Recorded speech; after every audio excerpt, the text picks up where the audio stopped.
dans un monde de plus en plus instable, alors que les tensions régionales s'accumulent et que les cartes de la diplomatie se rebattent, un homme a pris la parole, pas un homme politique, mais le chef d'état-major de l'armée algérienne, le général d'armée Saïd Chengria.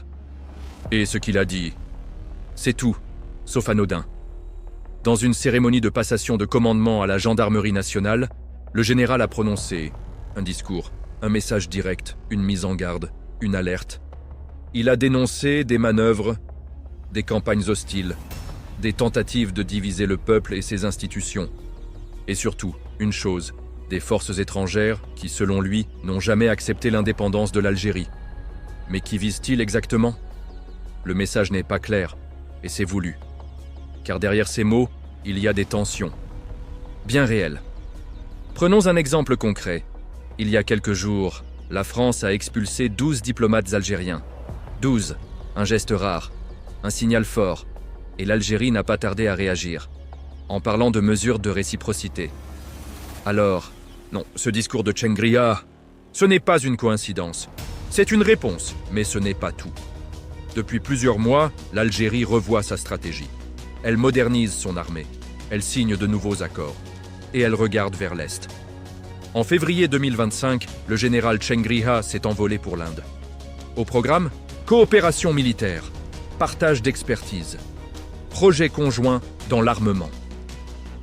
Cette démarche s'inscrit dans une logique claire. Diversifier les alliances, sortir de la dépendance aux partenaires traditionnels et construire une souveraineté militaire 100% algérienne.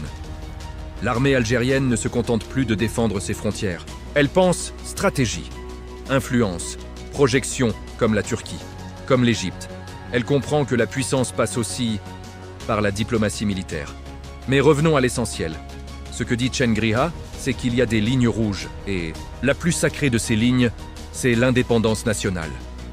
Pour l'armée algérienne, l'histoire ne s'oublie pas. Elle ne se négocie pas. Elle se défend. Et tous ceux qui cherchent à la remettre en cause, directement ou indirectement, sont considérés comme des ennemis. Alors oui, ce discours est une alerte, un rappel, un avertissement.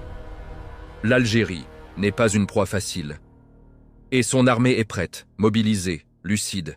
Mais cette posture est-elle un simple coup de pression diplomatique ou le signe qu'on entre dans une nouvelle ère, une ère où l'Algérie redéfinit son rôle, dans une Afrique du Nord en pleine mutation, une ère où la puissance ne passe plus uniquement par la politique, mais aussi par les uniformes, les radars, les alliances?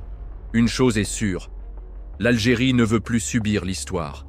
Elle veut l'écrire. Et pour ça, elle s'appuie sur ce qu'elle considère comme son rempart ultime, l'armée nationale populaire.